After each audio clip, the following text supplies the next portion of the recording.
Welcome to GS certify. నేను మీ సునీల్ చంద్ర. ముగ్గురు మరణించిన సంఘటన తెలంగాణ రాష్ట్రంలో. ఇద్దరు పోలీసులు, ఒక సాధారణ వ్యక్తి. లవ్ అనే కారణంతో చెరువులో దూకి చనిపోయినట్టు భర్తకు సంబంధించిన ఊహాగానాలు, పోలీసుల ఎంక్వైరీ. తెలుగు రాష్ట్రాల్లో ఈ విధమైనటువంటి వార్తలు గత కొద్ది రోజులుగా మనం చూస్తూ ఉన్నాం. నిజానికి ఇందులో రహస్యం అనేది ఏమీ లేదు. ఇది నేరుగా పోలీసుల వల్లనే ఇది జరిగింది. అవునడానికి ఆధారాలు అర్థం చేసుకోవడానికి సాక్ష్యాలు లేకున్నప్పటికీ కూడా కొంచెం కనుక ఆలోచిస్తే ఇందులో అసలు సీక్రెట్ అనేది లేదు. కామారెడ్డి జిల్లాకు సంబంధించి ఇక్కడ ఏ చెరువులైతే ఇద్దరు పోలీస్ అధికారులు, అంటే ఒక కానిస్టేబుల్, ఒక ఎస్ఐ, తర్వాత ఒక స్టేషన్లో వర్క్ చేసే ఒక నిఖిల్, వీళ్ళు చెరువులో దూకి చావడం అనేది జరిగింది. దానికి ఆధారాలు లేవు, సాక్ష్యాలు లేవు అంటూ ఎంక్వైరీ జరుగుతున్నట్టు ఇటు మొబైల్స్ని, ఆ తర్వాత సంబంధించిన విచారణలో ఇంకా అతరులను తెలుసుకునే ప్రయత్నంలో తెలుగు పోలీసులు, జిల్లా పోలీసులు బిజీగా ఉన్నప్పటికీ కూడా ఇందులో దొరికిన ఆధారాలను కూడా బయటపెట్టే క్రమంలో ఇక్కడ సాక్ష్యాలు లేవనే వంకతో ఈ కేసు అసలు కొద్ది రోజుల్లో మోడడానికి ఆస్కారం ఉంది. అయితే ఒకసారి మనము జిఎస్ సర్టిఫై విచారణలోకి వెళితే ఏం జరిగింది అని తెలుసుకునే ప్రయత్నం చేద్దాం. 2014లో ఎంప్లాయ్మెంట్లోకి వచ్చింది ఆ లేడీ కానిస్టేబుల్. మరి 2014 నుండి ఆమె అంటే సుమారు 7 సంవత్సరాల వరకు ఒక సీనియర్ కానిస్టేబుల్గా ఉన్నట్టు మనం ఆ విశ్వసనీయ సమాచారం ద్వారా అర్థం చేసుకోవచ్చు. 2018లో ఉద్యోగంలోకి వచ్చాడు ఆ ఎస్ఐ గారు. 2022లో తను పెళ్లి చేసుకున్నాడు ఆ ఎస్ఐ గారు. అయితే ఈ మధ్య కాలంలో ఆ నిఖిల్ అనే క్యాండిడేట్ ఈ కానిస్టేబుల్ గారు ఆ లేడీ కానిస్టేబుల్ వర్క్ చేస్తున్న ఆ స్టేషన్లో ఉద్యోగిగా చేరాడు. అంటే దీనికంటే ముందు ఆ లేడీ కానిస్టేబుల్ ఈ ఎస్ఐ గారితో గతంలో పరిచయం ఉంది అంటున్నారు. అసలు ఇది పరిచయమా లేకపోతే ఇల్లీగల్ పరిచయమా? అసలు ప్రతిదానికి కూడా స్నేహం అనడము, పరిచయం అనడము ఇది కామన్గా మారిపోతుంది. అసలు పరిచయం కానే కాదు. పరిచయం అయితే మరణానికి కారణం ఎలా అవుతుంది? పరిచయాలు కనుక చంపితే, మనుషులను చంపితే వ్యక్తుల మధ్యలో ఎంతో మంది మధ్య పరిచయాలు ఉంటాయి. ప్రతి పరిచయం చావు కనుక కారణం అవుతుందా? కాదు. పరిచయాలు ఎప్పుడు కూడా చావుకు కారణం కావు. ఒక సవ్యమైన మార్గము, అక్రమమైన మార్గము, ఈ 2 కారణాలు, లేదా ఆస్తిపాస్తులు, భూముల గొడవలు, ఇలాంటి చట్టవిరుద్ధమైన సంఘటనలే చావుకు కానీ గొడవలకు కానీ కారణాలు అవుతాయి.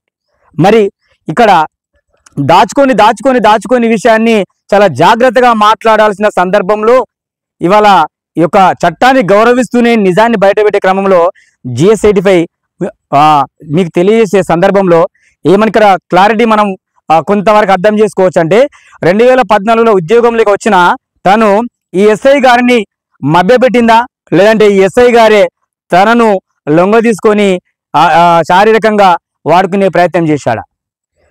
ఆ తర్వాత అక్కడి నుంచి ఆ ఉద్యోగం కొద్ది రోజులు చేసిన తర్వాత ఆ ప్రాంతం నుంచి వేరే స్టేషన్లోకి వెళ్ళిన ఈఎస్ఐ గారు అక్కడితో ఆయన ఆమెతో ఉన్న పరిచయాన్ని కొనసాగించే క్రమంలో అది అదే విధంగా ఉండి కనుక ఉంటే ఇవాళ చావుకు గొడవకు కారణం ఎందుకు అవుతుంది? మరి ఈ నిఖిల్ అనే కొత్త క్యాండిడేటు ఈయన ఎవరి జీవితంలోకి వచ్చిండు? ఎస్ఐ గారి జీవితంలోకి వచ్చిండా? ఆ శృతి అనే లేదా ఆవిడ గారి పేరు కూడా మనము చెప్పే క్రమంలో కొంచెం బాధ అనిపిస్తుంది. ఇవాళ ఆమె వలన ఈ ఇద్దరు చనిపోయిన అనేది ఇక్కడ క్లియర్గా అర్థమవుతుంది. ఈ ఎస్ఐ వలన కూడా ఈ ఇద్దరు చనిపోయిన అనేది ఇక్కడ క్లియర్గా అర్థమవుతుంది. ఆ నిఖిల్ అనే అతను ఇక్కడ మోసపోయిండు. తనతో పాటు ఎస్ఐ గారి భార్య కూడా మోసానికి గురైంది. ఈ ఇద్దరు పోలీసు వ్యక్తులు చేసిన ఈ కంపు ఇవాళ ఇంతవరకు రచ్చరచ్చ చెప్పి అక్కడ జిల్లా ఎస్పీ గారిని, జిల్లా పోలీసు యంత్రాంగాన్ని, తెలుగు ప్రజలను కూడా ఇవాళ ఇబ్బంది పెట్టే విధంగా, అవమానపడే విధంగా ఇవాళ దారి తీసింది. రైట్. అయితే ఇక్కడ మరి ఈ ఎస్ఐ గారితో పరిచయం ఉన్న ఈ కానిస్టేబుల్కి మళ్ళీ ఈ నిఖిల్తో పరిచయం ఏ విధంగా ఏర్పడ్డది? మరి పరిచయం అయితే ఇద్దరికి మధ్యలో పరిచయం అయితే మరి స్టేషన్లో చాలామంది ఉంటారు, ఫిర్యాదుదారులు చాలామంది ఉంటారు, వ్యవస్థలో చుట్టుపక్కల వాళ్ళు చాలామంది ఉంటారు. అవి పరిచయాలు అంటారా? మరి ఇది ఏం పరిచయము? ఇతర పరిచయాలకి ఈ పరిచయాలకు కారణం ఏంటి? ఈ ఎస్ఐ గారితో ఉన్న పరిచయము, నిఖిల్ గారితో ఉన్న పరిచయము, ఈ పరిచయాల మధ్య వ్యత్యాసం ఏంటి? రైట్. ఇంకా డెప్త్లోకి వెళ్ళినట్లయితే ఈ ఈ కానిస్టేబుల్ గారు ఈ నిఖిల్ అనే క్యాండిడేట్ని పెళ్లి చేసుకోవడం కోసం ప్రయత్నిస్తే మరి వయసుతో సంబంధం లేకుండా కూడా వయసులో చాలా చిన్నైన ఆ నిఖిల్ని ఏ విధంగా పెళ్లి చేసుకోవడం కోసం కన్విన్స్ చేసింది. ఈ ఎస్ఐ గారితో తనకి గనక ఉన్న పరిచయం ఒక సక్రమమైన పరిచయం అయితే మరి నిఖిల్కి ఈ లేడీ కానిస్టేబుల్కి మధ్యలో ఎస్ఐ ఎందుకు వస్తాడు? ఒకవేళ వచ్చాడు అంటే ఎస్ఐ గారి కంటే కూడా డిపార్ట్మెంట్లో ఎక్కువ సంవత్సరాల నుంచి వర్క్ చేస్తున్న ఈ కానిస్టేబుల్కి చట్టాల మీద అవగాహన లేదా? అనవసరంగా కనుక ఎస్ఐ గారు కనుక వచ్చినట్లయితే తను పెళ్లి చేసుకోవాల్సిన పెళ్లిని ఎస్ఐ గారు ఆటంకపరిస్తే చట్టాన్ని వాడుకొని ఎస్ఐ గారిని ఆమె నివారించలేకపోయిందా? నివారించే క్రమంలో ఇన్నిసార్లు ప్రయత్నం చేసింది. ప్రయత్నం చేస్తే పై స్థాయి అధికారులు ఈమెకు ఎంతవరకు ప్రొటెక్షన్ ఇచ్చారు? ప్రొటెక్షన్ ఇచ్చినప్పటికీ కూడా ఈ ఎస్ఐ గారు కనుక మళ్ళీ పదే పదే ఇబ్బంది పెడితే చట్టం ఇక్కడ పోతుంది. అసలు పోలీస్ వ్యవస్థ దగ్గర లోపాలు లేవా? సమస్యలు చెప్పుకోవడానికి పోలీసుల దగ్గరికి వస్తే పోలీసులు ఇంత నీచాతి నీచంగా ఉంటే ఇక సొసైటీ ఇక్కడ బాగుపడుతుంది. తనకు అన్యాయం జరిగిన విషయం హయ్యర్ అథారిటీకి చెప్పినా పట్టించుకోలేదా? పట్టించుకున్నా ఎస్ఐ లెక్క చేయలేదా? మరి ఈయనంతా ఏమైనా ఇంకేమైనా ఫుల్ రాయల్ క్యాండిడేట్ అంటే పేదరికం నుంచి వచ్చిండు అని చెప్పి ఇక్కడ సమాచారం అందుతూ ఉంది. మరి ఇలాంటి క్రమంలో ఈ సీనియర్ కానిస్టేబుల్ ఎస్ఐ గారి కంటే కూడా చట్టాలు ఎక్కువ తెలుస్తుంది. మరి ఎస్పీ గారికి చెప్పినా కూడా ఎస్పీ గారు ఆ జిల్లా ఎస్పీ గారు ఆచితూచి వదిలేశారా? పోలీసు వ్యవస్థలో ఉన్న లోపాలను సవరించలేని ఎస్పీ గారు ఇతరుల సమస్యలను ఎంతవరకు వాళ్ళు సాల్వ్ చేయగలుగుతారు? మరో విషయం చూస్తే ఇక్కడ ఎస్ఐ గారితో పరిచయం ఉన్నట్లు మొబైల్లో కానీ లేకపోతే చుట్టుపక్కల జరిగిన ఆ పంచాయతీలు లేదా ఫిర్యాదులు లేదా కొన్ని విషయాలు ఎంత దాచినా దాగవు, బహిర్గతం అవుతాయి. ఆ బహిర్గతమైన సందర్భంలో మరి ఎస్ఐ ఎవరు, మళ్ళా నిఖిల్ ఎవరు, అసలు ఏంటిది అంతా అంటే ఇదొక కోణంలో ఆలోచించినట్లయితే ఇక్కడ ఈవిడ గారిది కూడా పొరపాటు లేదు అనడానికి ఆస్కారం లేదు. రైట్, ఇప్పుడు ఎస్ఐ విషయానికి వస్తే ఎస్ఐకి 2018లో పెళ్ళయింది.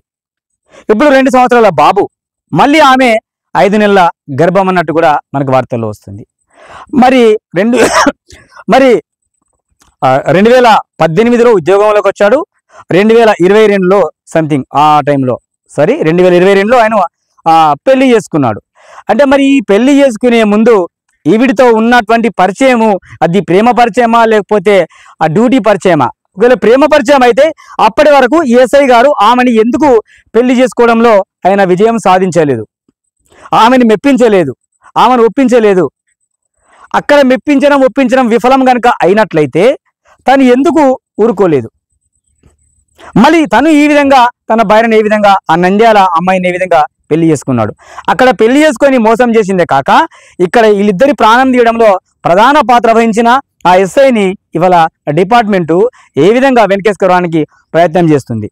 క్లియర్ కట్ అర్థమవుతుంది కదా. ఆధారాలు లేకపోలేదు. ఆధారాలు ఉన్నవాడితో కనుక చూసినట్లయితే ఉన్న ఆధారాలతోని ఆవిడని పెళ్లి చేసుకుంటాడు, ఒక బాబుని కంటాడు, తర్వాత గర్భంతో ఉంటుంది. ఆమెని 5 రోజుల క్రితము అలా అమ్మ వాళ్ళ ఇంటికాడ దిగబెట్టేస్తాడు. ఇక్కడ వీళ్ళిద్దరిని కార్లు ఎక్కించుకుంటాడు, చెరువు దగ్గర తీసుకుపోతాడు. ఆధారం లేకుండా 3 ప్రాణాలను ఇవాళ కుటుంబ సభ్యులు బాధపడడానికి గురవడంలో ఈ ఎస్ఐ పాత్ర ఏమి లేదా?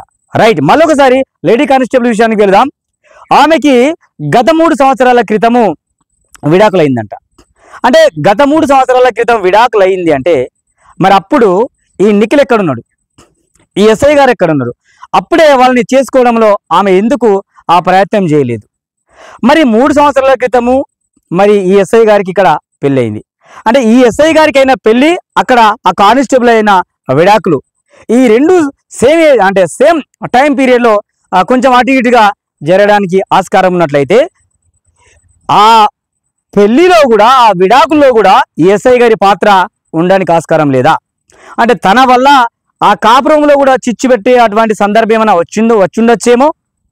ఎందుకంటే ఆయన 3 సంవత్సరాల క్రితం పెళ్లి చేసుకోవడము లేదా ఈమెతో ఈమె విడాకులు ఇవ్వడము ఇవన్నీ కూడా ఏమైనా ఒకవేళ ఆ కోణంలో కూడా పోలీసు వాళ్ళు ఎంక్వైరీ చేయడం అనేది జరిగి ఉంటుంది తప్పకుండా కూడా. రైట్, ఇక్కడ నిఖిల్ని పెళ్లి చేసుకునే క్రమంలో ఆవిడ మరి నిఖిల్ని పెళ్లి చేసుకోవచ్చు, నిఖిల్ వాళ్ళ కుటుంబ సభ్యులు ఒప్పించవచ్చు, తన కుటుంబ సభ్యులు ఒప్పించవచ్చు. ఈ ఎస్ఐ ఏంది ప్రాబ్లం? ఎస్ఐతోని ఆవిడకు ఎస్ఐతోని ప్రాబ్లం ఉంటే ఎస్పీ గారి దగ్గరికి వెళ్ళొచ్చు, వెళ్ళి ఉండొచ్చు. తప్పకుండా డిపార్ట్మెంటల్ క్యాండిడేట్ కాబట్టి అంత ఆషామాషిగా ఎవరు ఉంటారు, వెళ్ళి జరిగే ఉంటుంది. ఎస్పీ గారా లేకపోతే డిఎస్పీ గారా అవన్నీ కూడా జరిగే ఉంటాయి.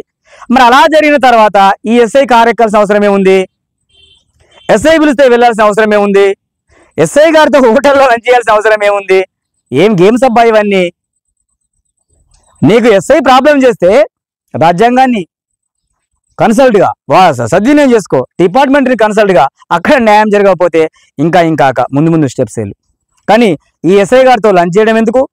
ఈ ఎస్ఐ గారు ఉండే హోటల్లో నువ్వు తనతో సమయం గడపడం ఎందుకు? ఆ తర్వాత ఆయన గారి కారులోనే వెళ్ళడం ఎందుకు? అంటే ఇక్కడ శృతి లేదా కానిస్టేబుల్ యొక్క మిస్టేక్స్ ఉండడం వల్లనే ఈ ఎస్ఐ అనే ఈ కాకి చొక్కేసుకున్న క్యాండిడేట్కి ఆమె తప్పకుండా లొంగిపోవాల్సిన అవసరం వచ్చింది. తనే నేరం చేయకపోతే ఇక్కడ ఎస్ఐ అనే క్యాండిడేట్ తన జీవితంలో సంబంధం లేని క్యాండిడేట్. ఆయనతో లంచ్ అవసరం లేదు, ఆయనతో హోటల్లో అవసరం లేదు, ఆయన కారులో వెళ్ళాల్సిన అవసరం కూడా లేనే లేదు. అంటే తను ఇక్కడ ఎస్ఐ గారిని శృతి గారు ఎక్కడో డిస్టర్బ్ చేసి ఉంటారు.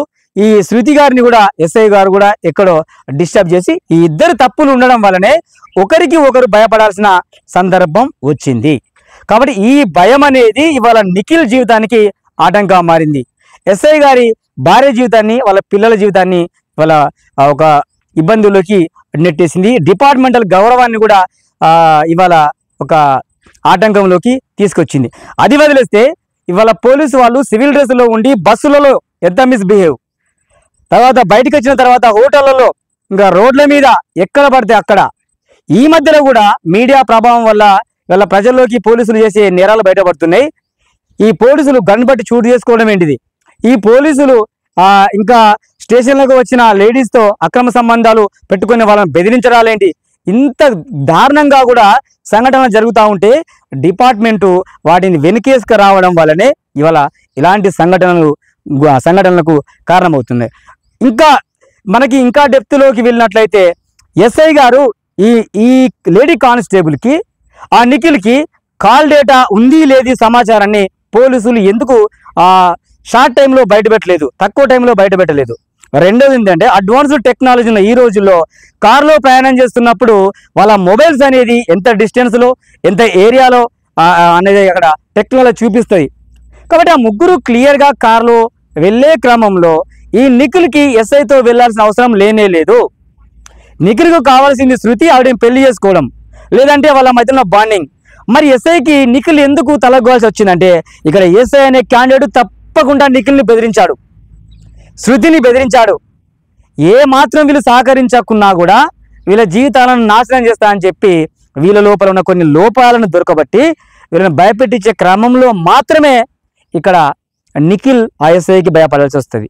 శృతి భయపడ్డదంటే ఒక కారణం ఉంది. తనతో ఇంతకుముందు బిహేవ్ చేసిన ఎక్స్పీరియన్స్ను ఎక్కడైనా లోపం కనుక ఉంటే దాన్ని ఎస్ఐ బ్లాక్మెయిల్ చేస్తాడు కాబట్టి శృతి భయపడచ్చు.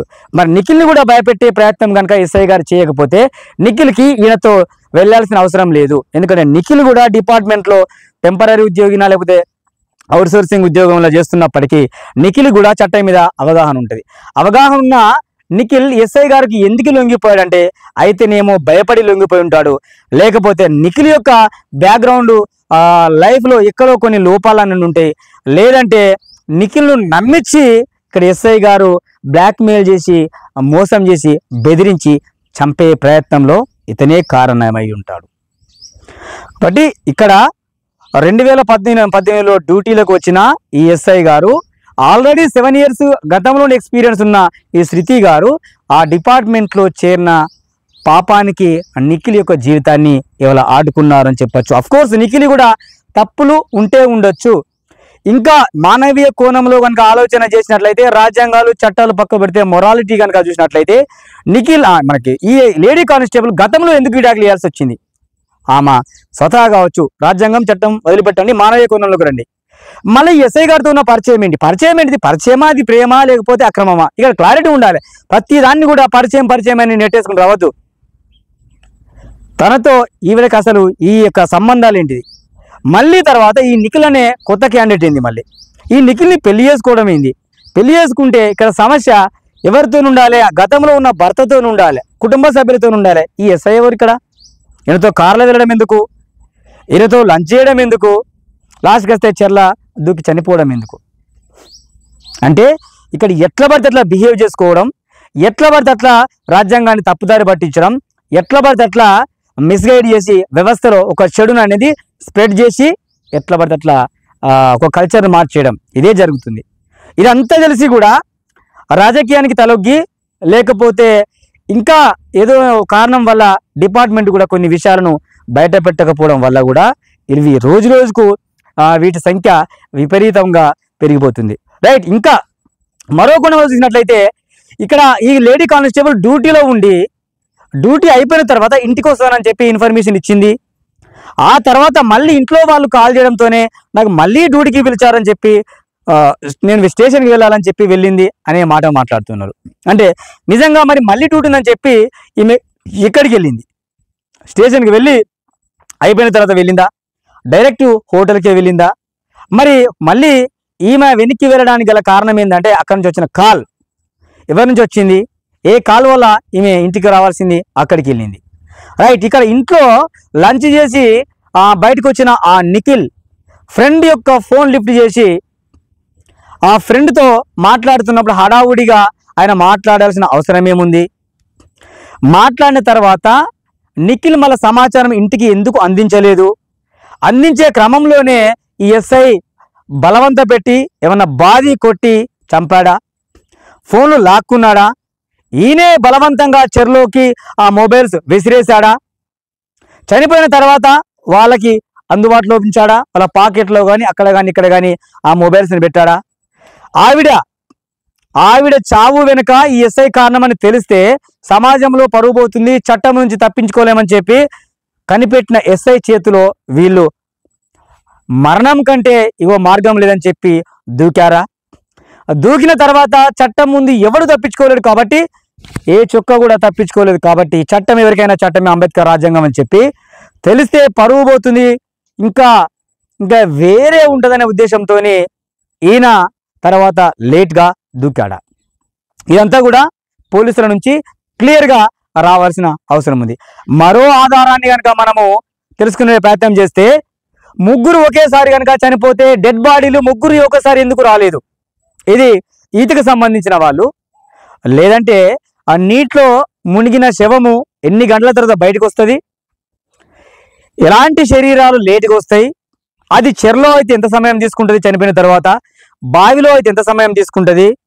నిలకడ ఉన్న నది కొన్ని గుంతల్లో కనుక సైడ్ గుంతల్లో కనుక ఎంత సమయం తీసుకుంటుంది అనేది ఇక్కడ మనకు ఒక క్లారిటీ తెలుసుకునే క్రమంలో, మరి ఇద్దరి శరీరాలు రాత్రి 12 గంటలకి పైకి వస్తే ఈయనది ఎందుకు మళ్ళీ ఉదయానికి వచ్చింది? అంటే ఇక్కడ కూడా చూసినట్లయితే వీళ్ళిద్దరిని శరీరం మీద కనుక గాయాలు కనుక ఉన్నట్లయితే వీళ్ళిద్దరిని ఇక కొట్టడమే ఆయన మార్గమై ఉండొచ్చేమో. అప్పుడు వాళ్ళు కూడా తిరగబడి ఉండొచ్చేమో. తిరగబడిన తర్వాత ఈయన కూడా కొన్ని దెబ్బలు తాగచ్చేమో. ముగ్గురి శరీరాల మీద గాయాలు ఉండడానికి కూడా ఆస్కారం ఉండొచ్చేమో. చనిపోతామని కన్ఫామ్ అయిన తర్వాత ఆ క్యాండిడేట్ ఎస్ఐ అయినా ఇంకోరైనా కూడా ఇక్కడ ఓడిపోవడానికి సిద్ధంగా ఉన్నవాడు, చనిపోవడానికి సిద్ధంగా ఉన్నవాడు దాడి చేశాడేమో నిఖిల్. ఈ దాడిని ఆయన తట్టుకోలేక, ఆయన ఇంకేమైనా ఇబ్బంది చేస్తే వీళ్ళు భరించలేక సూసైడ్ చేసుకున్నారేమో. అందులో లేడీస్ చాలా చాలా సున్నితంగా ఉంటారు. పరువు పోతుంది అనుకున్నప్పుడు, ఇక మార్గమే లేదనుకున్నప్పుడు లేడీస్ తీసుకునే ఫస్ట్ స్టెప్ ఏదంటే సూసైడ్. ఆమె సూసైడ్ చేసుకునే ప్రయత్నంలో ఈ నిఖిల్ కూడా, ఆమె సూసైడ్ చేసుకుంటే నిఖిల్ కూడా బాధితుడు అవుతాడు, ముద్ద అవుతాడు, నిందితుడు అవుతాడు. కాబట్టి నిఖిల్ కూడా తనతో పాటు దూకాడేమో. అయితే ఇదంతా జరిగిన తర్వాత ఆలోచన చేసి చేసి చేసి ఎస్కేప్ అవడానికి ఆస్కారం లేక, చనిపోవడం ధైర్యం సరిపోక, ఇక ఎటూ దిక్కు చేసిన స్థితిలో ఆ ఎస్ఐ గారు కొన్ని గంటల ఆలస్యంగా చనిపోయాడేమో. అలా వారితో కాకుండా ఇంకా కొంత సమయం ఆలస్యంగా చనిపోవడం వల్ల ఆయన గారి యొక్క డెడ్ బాడీ లేటుగా అక్కడ గాలింపులో పోలీసులకు దొరికిందేమో. ఈ కోణంలో కూడా చూడాల్సిన అవసరము ఉంది. ఒకవేళ పోలీసులు కనుక అలా దర్యాప్తులో వాళ్ళ విచారణలో ఇది చేస్తుంటే ప్రజలకు తెలియాల్సిన అవసరం ఉందా లేదా మీరే ఒకసారి ఆలోచన చేయండి. రెండోది, ఎట్లాగూ చనిపోతున్నాం కాబట్టి మరి ఆ మొబైల్ కనుక ఉంటే కనీసము ఎంతో కొంత క్లారిటీ ఉంటుంది, దొరుకుతుంది, ఆధారాలు దొరుకుతాయి అని చెప్పి ఎస్ఐ ఏమన్నా చనిపోయేదానికి అంత ఎందుకని చెప్పి కావాల్సి అక్కడ తన పాకెట్లో ఉంచుకున్నాడేమో. లేదంటే హడావుడిగా ఉన్న ఎస్ఐ ఆయన వాళ్ళని కాపాడే క్రమంలో వాళ్ళు చనిపోతే ఈయన దొరికిపోతారని చెప్పి ఈయన ఉరికాడేమో వాళ్ళని కాపాడడం కోసం. ఆ నీటిలో పడ్డ వాళ్ళు ఇదంతటికి కారణం ఈయనే అని చెప్పి ఈయన కూడా వాళ్ళు బలవంతంగా లోపలికి లాగితే ఈయన చనిపోయాడేమో. లేదు, వాళ్ళ చావుకు కారణమైన ఎస్ఐ గారు తిరిగి కారు తీసుకొని రిటర్న్ వచ్చి ఎక్కడికి వెళ్ళాలో, ఇలా తప్పించుకోవాలో, ఏం చేయాలో ఆప్షన్ లేదు కాబట్టి అక్కడే ఉండి సాయంత్రం సమయంలో పోలీస్ వెహికల్స్ వస్తే ఆ పోలీస్ వెహికల్స్ శబ్దానికి ఆప్షన్ లేక చీకట్లో మరో ప్రాంతంలోకి, అదే చెరువులో మరో ప్రాంతంలోకి వెళ్ళి చనిపోయాడా. మరి ఆయన చనిపోయిన ఆ డెడ్ బాడీ ఈ డెడ్ బాడీలకు ఎంత దూరంలో ఉంది. ఆ స్వెల్లింగ్ ఈ స్వెల్లింగ్ అంటే ఆ వాపు అంటే మనకు సమయం పెరిగిన కొద్దీ వాపులో తేడా ఉంటుంది. ఆ వాపు ఈ వాపు ఎంత తేడాలో ఉంది. ఇదంతా కూడా పోస్ట్ మార్టం రిపోర్ట్లో ఆ రిపోర్టింగ్ అర్థమవుతుంది. ఆయన చనిపోయిన డిస్టెన్స్ వీళ్ళు చనిపోయిన డిస్టెన్స్ కనుక వేరు అయితే పోలీస్ వెహికల్ శబ్దాన్ని వినే ఈయన పారిపోయి ఎక్కడో ఉండి చనిపోవడానికి ఏమైనా ఆస్కారం ఉండొచ్చు, అది మరో ప్రాంతంలో చెరువులో. లేదా వీళ్ళ బలవంతంగా ఆయనను వీళ్ళని కాపాడడం కోసం వచ్చినప్పుడు వాళ్ళు దొరకబట్టడం వల్ల అక్కడే చనిపోయాడేమో. ఇదంతా కూడా ఒక మిస్టరీగా మారింది. మరి ఎస్ఐ గారికి ఈత వస్తుందా రాదా? ఎస్ఐ గారు స్వతహాగా సూసైడ్ చేసుకున్నారా, వీళ్ళు బలవంత లాగేస్తే అక్కడే మునిగిపోయారా? లేదంటే ఎస్ఐ గారు కూడా తాకకూడని దెబ్బలు తాకడం వల్ల అందులోనే ఆయన దునకడం తర్వాత ఈ దెబ్బల కారణంతో చనిపోయాడా? లేదా ఈ ముగ్గురిని ప్రభావితం చేసి ఇతరులు ఎవరన్నా చంపే ప్రయత్నం చేశారా? ఇది కాల్ డేటా ఆధారంగా మాత్రమే తెలుస్తుంది. అంటే వీళ్ళకి ఏ కాల్స్ వచ్చినాయి, ఎలాంటి కాల్స్ వచ్చినాయి ఉంటుంది. మరి ఒకవేళ వీళ్ళ ముగ్గురి జీవితంలో ఇతరులు రావాలంటే ఇక్కడ కానిస్టేబుల్ యొక్క విషయంలో ఇప్పటికీ ఇద్దరు ఈ వ్యక్తులు ఉన్నారు. మరో వ్యక్తి ఎవరన్నా ఉన్నారా? లేదంటే శృతికి సంబంధించిన కుటుంబ సభ్యులు ఎవరన్నా ఉన్నారా? లేదంటే ఎస్ఐ మధ్యతరగతి కుటుంబమా లేదా పేదరికపు కుటుంబం నుంచి వచ్చిన వాడు కాబట్టి ఆయన ఇతరులని రౌడీ షీటర్స్ కానీ ఇతరులను కానీ పెట్టి తను వీళ్ళని చంపించే క్రమంలో చంపించాక ఈయన తప్పించుకోలేక చనిపోయాడా? లేదంటే ఇంకెవరు వచ్చి వీళ్ళని చంపడానికి ఆస్కారం ఉంటుంది? అదర్స్ వీళ్ళని చంపే అటువంటి ఆస్కారం ఏముంటుంది? ఇద్దరు కానిస్టేబుల్ని చంపి తప్పించుకునేంత ధైర్యము ఎవరికి ఉంది, ఎవరికి లేదు అనేది ఎక్కువ మొత్తంలో క్లారిటీ వస్తుంది. లేదంటే ఈయన తినే పదార్థాలు ఏమైనా మత్తు కానీ అతర్లు కానీ కలిపి ఉండి వాళ్ళని సులువుగా చంపడమో కొట్టడమో చేస్తే అది రిపోర్టింగ్ పోస్ట్ మార్టం రిపోర్ట్లో మాత్రమే వాళ్ళు క్లియర్గా చెప్పాల్సిన విషయం. రైట్, ఇక్కడితో మరో విషయం కనుక కోణంలోకి వెళ్ళినట్లయితే ఈ విషయాన్ని ఎస్పీ గారు ఎలా డీల్ చేశారు, తనకి ఎన్నిసార్లు ఫిర్యాదు వచ్చింది, ఎన్నిసార్లు వాళ్ళు వెళ్ళారు, అసలే రాలేదా, ఇక్కడ వస్తే వాళ్ళు ఏ విధంగా మందలించిన తర్వాత ఈయన ఉన్న స్టేషన్లో ఈయనకున్న గౌరవాలు ఏంటి, ఈయన ఏ విధంగా కేసులు డీల్ చేసేవాడు, ఈయన ఏ విధంగా ఫిర్యాదుదారులతోని లేదా కొలీగ్స్తోని ఉండేవాడు. ఈ కానిస్టేబుల్ విషయంలో గతంలో ఉన్న స్టేషన్ కొలీగ్స్ ఇప్పటి స్టేషన్ కొలీగ్స్కు ఈ విషయం తెలియకుండా ఉండదు, చాలా మందికి తెలుస్తుంది. కానీ చెప్పడానికి కాస్త ఇబ్బంది పడే సందర్భం ఉంది కాబట్టి అది జరుగుతుంది.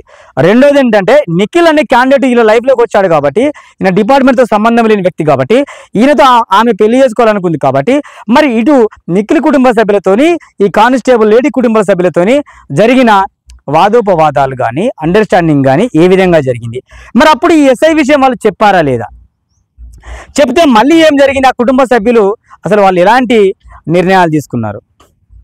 ఇంకోటి మరో విషయం ఏంటంటే ఇక్కడ ఈ చనిపోయిన కానిస్టేబుల్ ఇంట్లో వారు ఆమెకి కాల్ చేస్తే మళ్ళీ డ్యూటీకి వెళ్తున్నాను, మళ్ళీ డ్యూటీ పడ్డాని చెప్పి వెళ్ళింది.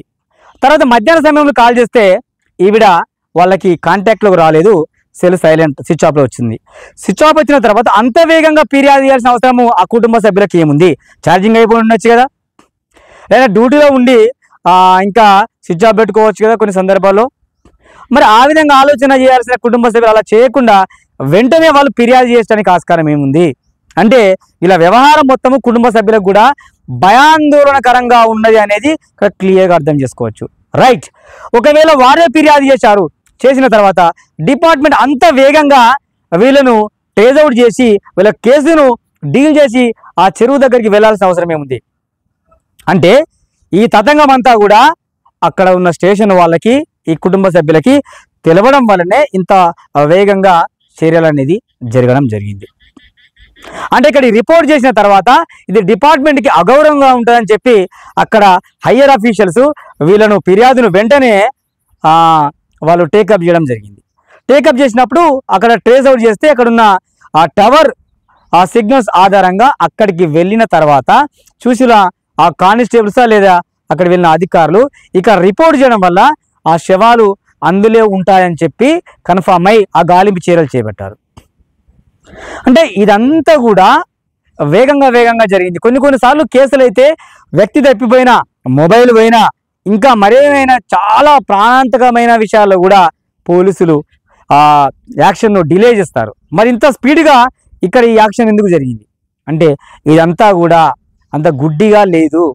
ఇదంతా కూడా చాలామందికి తెలిసిన విషయమే. కానీ చెప్పడంలో ఒకటి డిపార్ట్మెంట్కి భయపడి కొందరు చెప్పడం లేదు, సాక్షులుగా ఉండాల్సి వస్తుందని చెప్పి కొందరు చెప్పడం లేదు.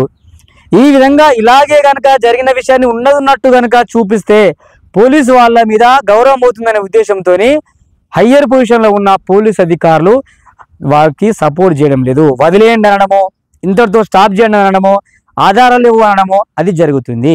ఇక్కడ ఈ కేసును స్టాప్ చేస్తే ఇదొక్కటే స్టాప్ కాదు. కాకి చెక్కాలో ఉన్న అధికారులు ఎక్కడెక్కడ ఏం చేస్తున్నారో అవన్నిటికీ కూడా మీరు ఫుల్ పర్మిషన్ ఇచ్చినట్టయితండి.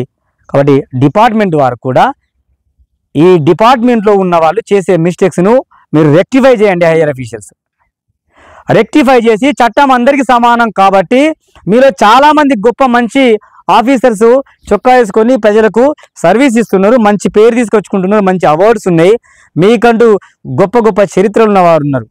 మరి అలాంటి వ్యక్తులు ఇలాంటి క్రిమినల్ యాక్టివిటీస్లో, ఇల్లీగల్ యాక్టివిటీస్లో ఇన్వాల్వ్ అయిన వాళ్ళని మీరు సపోర్ట్ చేయకండి. మీరు సపోర్ట్ చేస్తే ఇలా అవుతుంది. డిపార్ట్మెంట్ అంటే మీ ఒక్కరికి అని అనుకోకండి. డిపార్ట్మెంట్ అది ఇండియన్ పోలీస్ సిస్టమ్. ఒక ఇండియాలో ఎక్కడ అన్యాయం జరిగినా, ఏ డిపార్ట్మెంట్ చేసినా అది ఆ డిపార్ట్మెంట్కి, ఆ వ్యక్తికే కాదు, ఇండియాలో ఉన్న సిటిజన్కు, నాకు, మన భారతీయులకు అందరికీ అది ఇన్సల్టే. మన రాష్ట్రానికి కూడా ఇన్సల్టే. మీరు డిపార్ట్మెంట్లో ఉన్నారు కావచ్చు, మీరు మా భారతీయులు, మీరు మా service women, great lady and gentle men. మీరు దయచేసి ఇలాంటి విషయంలో సహకరించకండి. ఇంకోటి ఏంటంటే ఇక్కడ ఈ విచారణలో పోలీస్ అధికారులది కనుక తప్పున్నట్టు కనుక ఆధారాలతో కనుక తెలిస్తే దయచేసి ఇలాంటి వ్యక్తులు డిపార్ట్మెంట్లోకి రాకండి. మీరు రావడం వల్ల ప్రజలకు చుక్కలు కనబడుతున్నాయి. మీరు రావడం వల్ల డిపార్ట్మెంట్లో పరువు పోతున్నది. మీరు రావడం వల్ల ఇలాంటి వాటిని మేనేజ్ చేయాలంటే మీ హైయర్ అఫీషియల్స్ కానీ ఒక స్థానంలో రాజకీయాలకు కానీ ఇబ్బంది అవుతుంది. మీ కుటుంబాలకు కూడా చాలా అవమానంగా ఉంటుంది. దయచేసి గన్నును పెన్నును దుర్వినియోగం చేయకండి. రాజకీయాలకి తలొగ్గకండి. అక్రమ సంబంధాల్లో ఇన్వాల్వ్ కాకండి. సివిల్ డ్రెస్లో ఉండి లేడీస్తో మిస్బిహేవ్ చేయకండి. దయచేసి మీ డిపార్ట్మెంట్లో ఉన్న స్టేషన్ వైజ్ కానీ లేకపోతే జిల్లా వైజ్ కానీ అధికారులు మీ సివిల్ కానిస్టేబుల్స్ ఒక్కసారి సివిల్గా ఉన్నప్పుడు వాళ్ళు పబ్లిక్లో ఉన్నప్పుడు ఏ విధంగా లేడీస్తో బిహేవ్ చేస్తున్నారు అనేది కూడా దృష్టిలో పెట్టుకోండి. దయచేసి సామాన్య ప్రజలకు ఒక న్యాయము, డిపార్ట్మెంట్కి ఒక న్యాయం అనేది దయచేసి మర్చిపోండి. ఇంకా ఈ కేసును లోతుగా స్టడీ చేసినట్లయితే ప్రతి ఒక్కరు కూడా అర్థమవుతుంది. కానీ ఆధారం లేదు అనే అటువంటి కారణంతో ఇటు మీడియా కానీ అటు పోలీసు కానీ ఇతరులు కానీ దీని మీద ఎక్కువ మాట్లాడడానికి ఆస్కారం లేదు. కానీ ఒకటైతే క్లియర్, సామాన్యుల మధ్య ఉన్న పరిచయాలు కానీ బంధాలు కానీ చావులకు గురి కాదు. అతి చిన్న వయసులో, ఆమె కంటే చాలా చిన్న వయసులో ఉన్న నిఖిల్ను పెళ్లి చేసుకోవడానికి ఆమె ఎందుకు ముందుకు వచ్చిందో అర్థం కావడం లేదు. ఎన్ని తప్పులు చేసినా భర్తను భార్య మార్చుకోవాలి, భార్యను భర్త మార్చుకోవాలి. ఈ విడాకులనే సంస్కృతి ఎందుకు ఇంత నీచంగా మారి రోజు రోజుకు విదేశీ సంస్కృతి దేశంలో ఇట్లా తునికిసలాడుతుందో అర్థం కాదు. స్వేచ్ఛ అనే పేరుతో సంస్కృతిని సర్వనాశనం చేస్తున్నారు. అందులో ప్రధానంగా డిపార్ట్మెంట్లో ఉన్న వాళ్ళే విడాకుల్లో, అక్రమ సంబంధాల్లో, లంచాల్లో, అవినీతుల్లో, ఇంకా రౌడీ షీటర్స్ని ప్రోత్సహించడంలో మీరు ఇంత డెప్త్గా కొంచెం ఉండకండి. మానవ హక్కుల సంఘాలు కూడా ఇవాళ రాష్ట్రంలో ఎక్కడ జిల్లాల వారిగా ఎక్కడ పడితే అక్కడ విస్తృతంగా పెరిగిపోవడం వల్ల కాస్త మార్పు వస్తుంది, రావాలని ఆశిద్దాం. డిజిటల్ మీడియా ప్రభావం కూడా ఇవాళ విస్తృతంగా ప్రజల్లోకి చొచ్చుకురావడం వల్ల, సంఘటనలు జరగడం వల్ల, ఆ సంఘటనలు ప్రజల ముందుకి చాలా వేగంగా రావడం వల్ల డిపార్ట్మెంట్లో ఉన్న వాళ్ళు కానీ ఇతరుల ఉద్యోగస్తులు కానీ కొంచెం తప్పు చేయడంలో వెనక్కి వస్తున్నారు. కాబట్టి మీడియా పక్షపాతం లేకుండా ఓపెన్గా భయపడకుండా ఉండాలి. మానవ హక్కుల సంఘాలు కూడా రాజ్యాంగాన్ని ప్రజలకు విస్తృతంగా అందించాలి, ధైర్యంగా ఉండాలి. అధికారులు కూడా మీకు సెల్యూట్ పెట్టి చెప్తున్నాం, మనమంతా ఒకటే. స్వేచ్ఛను భంగం చేసిన, చట్టాన్ని అగౌరవపరిచిన ఎవరికైనా ఒకటే, అది నాకైనా ఇంకొకరికైనా అని చెప్పి ఇక్కడ ముగ్గురికి కూడా మనము చనిపోయారు కాబట్టి వాళ్ళు తప్పు చేసినా చనిపోయినా కూడా ముగ్గురి తరపున కూడా బాధపడుతూ, వాళ్ళ కుటుంబాల తరపున ప్రధానంగా బాధపడుతూ, అటు ఆ ఎస్ఐ భార్యకి ఇటు నిఖిల్ అమ్మనాన్న తరపున బాధపడుతూ, ఇక ఎస్ఐని మనం ఎన్కేస్గా చేయడానికి ఆస్కారం లేదు. ఈమె లేడీ కాబట్టి కొంత సానుభూతి చూపాలి. ఈమె కనుక వాళ్ళిద్దరి జీవితంలో లేకపోతే అసలు వాళ్ళిద్దరి చావులు కూడా లేవు. పోనీ ఎస్ఐ గారు కనుక సైలెంట్గా ఉంటే ఆ నిఖిల్తో ఆవిడ పెళ్ళి అయ్యి ఇంకో కొత్త జీవితాన్ని ఆమె సంతరించి కొత్త జీవితాన్ని నిలబెట్టుకునేదేమో. ఇదంతా కూడా చాలా దుర్మార్గమైనటువంటి కార్యక్రమం అయిపోయింది. కాబట్టి ఇలా జరగకుండా ఉండాలని కోరుకుంటూ నేను సునీల్ చంద్ర, GS35. Thank you. చూస్తూనే ఉండండి.